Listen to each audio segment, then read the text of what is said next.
Okay, hey, this is John Chen, and you are in John Chen's Happy Hour. Today, our guest star is Donna Cunningham, who is a cancer research nurse over at Seattle Genetics. And now she is not on Seattle Genetics time. These opinions and views are her own. Okay, she has settled on the John Hopkins coronavirus website for a variety of data reasons. And now she's going to share us why. And more importantly, how does she look at this data? So go ahead, Donna. Thank you, John. And to clarify, yes, this is not on Seattle Genetics time.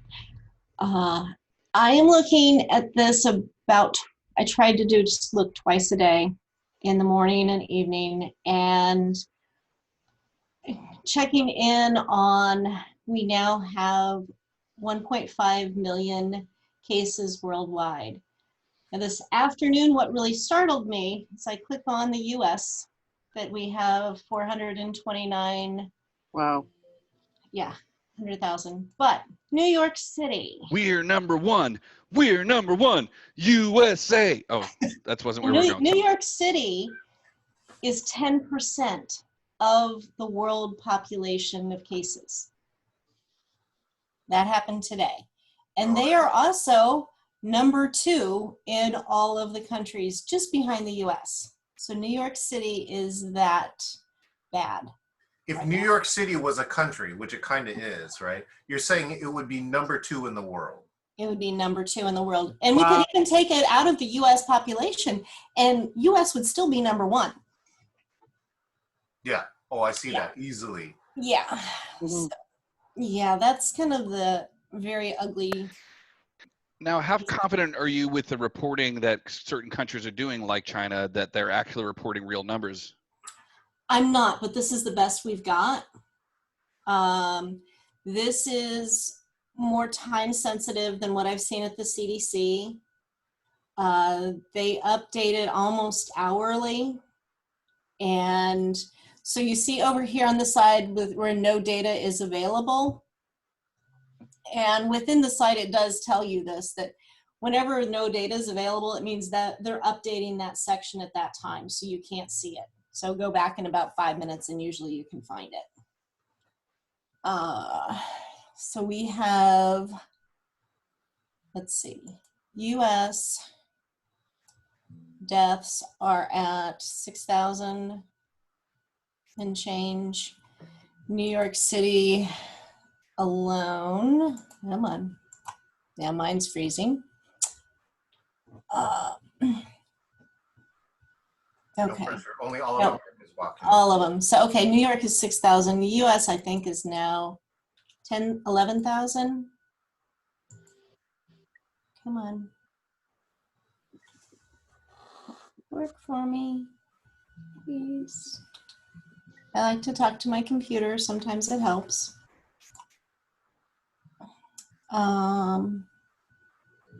Okay, I have to come back to that.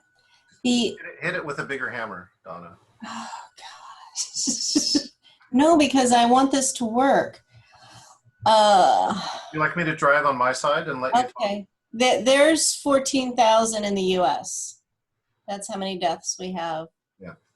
Yeah, on the way. The other piece on this bigger page I look at is the confirmed cases and the logarithmic, how fast it grows exponentially, and the daily increases. Daily increases, I look at the trend as we're going up. We might bump down for a day and then we're back up. The good news is when you look at Spain, is they are on the downswing of things. That's amazing. In their daily cases. And didn't they quarantine about 2 weeks ago? Yeah, I think so. I'm not sure. Italy's been on quarantine for quite a while, and they're on the downswing finally. Did they? Now, wait. This is a national quarantine, too. This is not a regional. Italy and Spain both locked down their countries, yeah? Right. Okay, not just the areas. Yeah, I can't keep track of the world, so. Jeez, Donna. Just kidding. I don't know what this is with France's data of reported cases, because this just looks really odd. So I would question if they just had a whole bunch of reporting happen on one day, because that doesn't make sense. Germany's looks like it's on a downward trend. We may have had less cases posted here on the 5th that didn't, even if you average out those 3 days, they're still on the downswing from what they were. Now, what do you see that like that's like you get some great news, 1, 2, 3 days of downward, and then you get a bump, right? Yeah. I mean, that can be anything like an occurrence or testing. Right? There's a lot of different reasons why that could have happened. Right? It could be. It could just be it's a weekend and somebody had a day off at the lab. Because I think, that they do need to take days off every so often. So I do know that John Hopkins does run multi-day averages, which really helps smooth out that curve, correct? If we look multi-day averages, that I'm not sure where. We'll get to that later. I'll come back to that. Okay. I'll let you come back to that. Okay, personally, because I'm in Washington State, I come in here and I look at where we are within the states, and I keep a log of how many cases we've had. And we are currently now 12th in the nation of the states of confirmed cases. And we started out in first, Washingtonians. Just yes, remember that. Yes, we did. So I guess it's some of the bigger states that are passing us, but we have, which is good and bad. And, I don't know if we're doing things right or slowing things down. There's been some news articles that at least the hospital admissions seem to be slowing down so that healthcare can catch up. Our healthcare system has sent ventilators to New York where they feel that's the worst because they don't need them. And I believe California did the same too. So did Oregon. One of the best stories I did hear is that California wrote, right, sent from California with love because that's what you need or something like that. And it was, the story went viral. Yeah. About 2 weeks ago, they started looking at this from county rather than just from state, as you see Canada used to be. But Canada's still provinces, right? They are only 6 dots up there because they have no level of granularity like we do. Correct. And I am imagining that it had to get to a level where it was X amount of numbers, so it made it more sense to have it populated this way. Now, as a data person, I mean, what have you been seeing around this pattern? I mean, one of the things when they went to county, to me, made this map more valid because you can look at the concentration of bread in New York and an outbreak in Seattle and all the major centers. And some of the people in the middle thought they were safe, but I just don't think they're going to be that safe for that long. So what's the data person in you saying when you see this? Every day there's more red, which is, okay, pretty obvious, but it's like every county is slowly becoming infected. And one thing I did read on an article that was through here is they're looking at every time they're testing it, they are sending the samples off further to have the RNA sequenced, so to know where all the amino acids, what pattern they have within the RNA. And they've found that the pattern of the ones that are on the West Coast are more like China, and the ones at the East Coast are more like the patterns that are coming from Europe. So we didn't infect each other as much as the rest of the world infected us. So the middle of the country that thinks they're safe is getting it coming at them from both sides. But let me go back and hit that piece that was really important. The virus that was discovered in Seattle was traced back to Wuhan, but the virus that's hit New York originally came from Europe. Did I hear that right? Right, but the other piece is that Europe's would have come across the country, and as the mutations happened and the sequencing of those genes changed, that's why they can trace it to Europe rather than directly to Wuhan. Wow. And again, I think what we heard already is 40 plus strains, probably more like 100 to 200 possible strains, I believe now. I need to double check the fact of how many changes in the genomes make a mutation. Yeah. That part I don't know enough of in genetics. Can you do the third level now here too? Like pick a state and show how it goes down to county, right? Actually, I have a question though about the strains. Yeah. I hope it's okay. Hi Donna, I'm back. Hi, good. So are they finding differences in the symptoms or the severity of illness by strain? That I do not know. It's a good question. And it's a virus, it's going to mutate.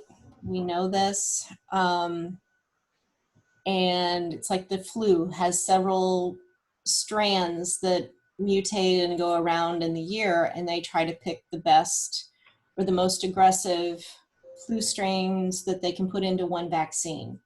So with this, of it mutating, of getting a vaccine would be great. How much it's going to have mutated by the time the vaccine actually is producible, that's going to be another question.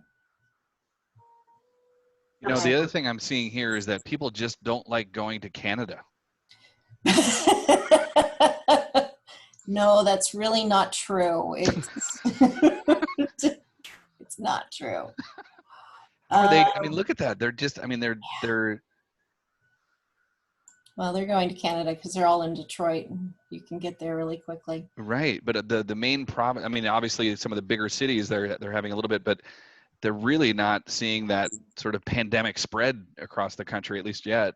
Well, actually, Robert, they are only doing it by providence. They haven't split it out to smaller sections. Like this map 3 weeks ago just had Michigan. It didn't have all of the little dots. So if the upper peninsula of Michigan, which there are more snowmobile roads than actual roads, it's slowly spreading there. You see in the big cities, the Detroits, the suburbs that are around it. Let's see, Illinois. But Michigan was one of the movers and shakers of the week, getting into the top 10. So go into this third level, the admin 2 level, right? And let's look at counties and why Chicago is blowing up when it. So you're saying it moved multiple places up the scale, correct? Yeah. Yeah. It's like whenever a state passes us, I start to pay a little more attention to it. So you look of no data available over here. Again, they're probably in the middle of updating. I'm imagining it's cyclical. And I also believe this is the same,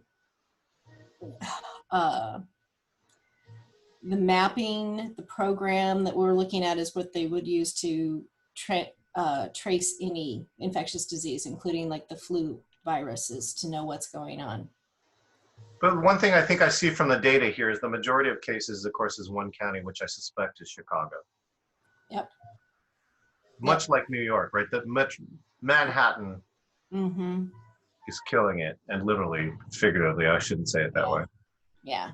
That's what's happening. These population dense areas are big risks, and we have friends in this area.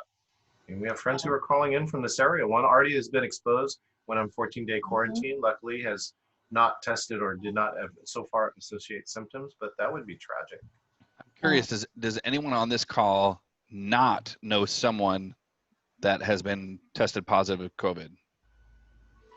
I do not know anyone. You don't second order.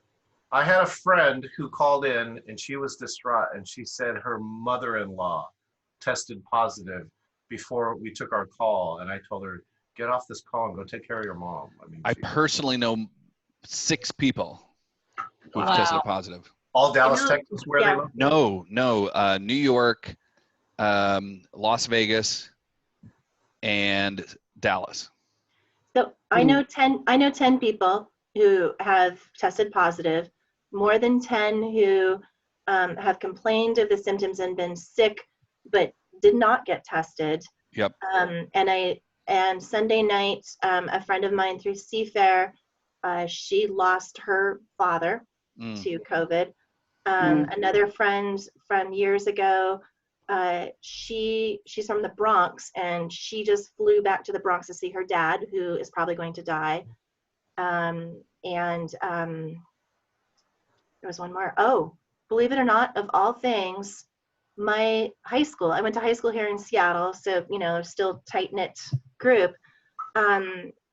Our favorite principal of all people from the 80s that we all adored, he is on a ventilator with COVID in Seattle, and his wife just died over the weekend from it. Oh. Oh.